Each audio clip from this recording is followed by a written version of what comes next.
Hello everyone, ఈ వీడియోలో మనం వీ నెక్ని పర్ఫెక్ట్గా ఎలా కటింగ్ అండ్ స్టిచ్చింగ్ చేయాలో ఈ వీడియోలో చూద్దామండి. వీ నెక్కే కదా, చాలా సింపుల్గా మనం కట్ చేసేసుకోవచ్చు. దీనికి పెద్ద మెజర్మెంట్స్ ఏం అవసరం లేదనుకుంటారేమో. బిగినర్స్ అయితే స్టార్టింగ్ నుండి పర్ఫెక్ట్గా నేర్చుకోండి. ఇక్కడ నేను కరెక్ట్ మెజర్మెంట్స్తో అయితే చూపిస్తున్నాను.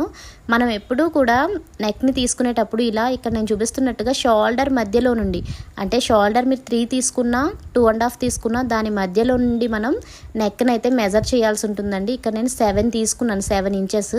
నా షోల్డర్ వచ్చేసి 3 తీసుకున్నానండి. ఈ 3 మధ్యలో నుండి కిందకి నేను లెంత్ వచ్చేసి 7 తీసుకున్నాను.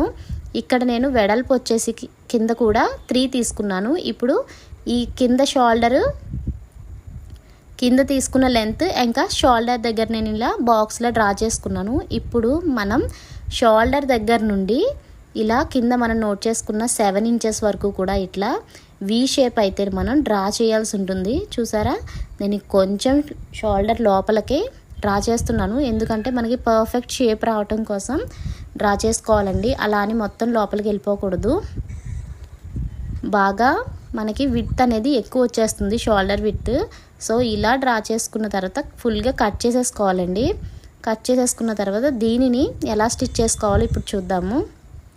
మెయిన్ ఫ్యాబ్రిక్ మీద మనం ఇలా కట్ చేసి పెట్టుకున్న లైనింగ్ పార్ట్ని అయితే పెట్టి ఫస్ట్ మనం కదలకుండా అటు ఇటు ఒక స్టిచ్ అయితే వేసేసుకోవాలండి.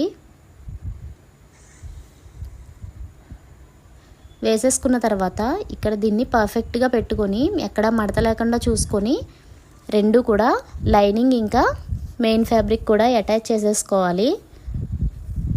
అది కూడా ఇక్కడ నేను చూపిస్తున్నట్టు చూసారా, ఆ చివరికి వెళ్ళాక ఎక్కడైతే వీ షేప్ దగ్గర టర్నింగ్ తిరుగుతుందో అక్కడ మనం ఖచ్చితంగా పాదంని కిందకి దింపాల్సి ఉంటుంది. దింపి దాన్ని మనం క్లాత్ని మళ్ళీ టర్నింగ్ చేసుకొని అప్పుడు స్ట్రైట్గా ఒక లైన్ అయితే స్టిచ్ చేసుకోవాల్సి ఉంటుంది. As it is V shape ఎలా ఉందో అలానే స్టిచ్ చేయాలి. అలా కాకుండా రౌండ్గా మనం క్లాత్ని ఎలా పడితే అలా తిప్పేసి అయితే స్టిచ్ చేయకూడదు. ఇలా అటాచ్ చేసేసుకున్న తర్వాత ఇక్కడ చూపిస్తున్నట్టుగా కటింగ్ అయితే చేసుకోవాలండి. కొంచెం గ్యాప్ ఉంచుకొని కటింగ్ చేసుకొని ఇప్పుడు ఎక్కడైతే వీ వచ్చిందో అక్కడ మనం చిన్నగా అయితే కట్టించుకోవాలి. ఇలా మొత్తం వీ పెట్టుకున్న నెక్ లైన్ అంతా కూడా మనం చిన్న చిన్న కట్స్ ఇచ్చుకొని ఇప్పుడు క్లాత్ని రివర్స్ చేయాలండి. ఇలా రివర్స్ చేసిన తర్వాత కరెక్ట్గా నెక్ వచ్చేలాగా మనం సెట్ చేసుకొని ఇప్పుడు దానిపైన ఒక స్టిచ్ అయితే మనం వేసుకోవాలి. ఎందుకంటే నెక్ కరెక్ట్గా కూర్చోవటానికి, లేకపోతే మనం లైనింగ్ అతికేటప్పుడు మళ్ళీ నెక్ అటు ఇటు కదిలిపోతూ ఉంటుంది. అప్పుడు నెక్ పర్ఫెక్షన్ అనేది ఉండదండి. మనం ఇలా పైన వేసే లైన్ వల్ల నెక్కి పర్ఫెక్షన్ అనేది వస్తుంది. ఈ లైన్ కూడా మనం నెక్ ఎలా అయితే కావాలనుకుంటున్నామో అలాగా దగ్గరగా వేసుకోవాలండి. మీరు పైన పెట్టే స్టిచ్ అటు ఇటుగా వేశారంటే లుక్ అంతా పాడైపోతుంది. సేమ్ వీ ఎలా ఉందో అలానే మనం పైన కూడా స్టిచ్ వేయాలి. చూసారా ఎంత పర్ఫెక్ట్గా అయితే వచ్చిందో. మీకు కూడా ఇలాగే రావాలంటే నేను చెప్పిన టిప్స్ అన్నీ పాటిస్తూ చేయండి. Thank you for watching.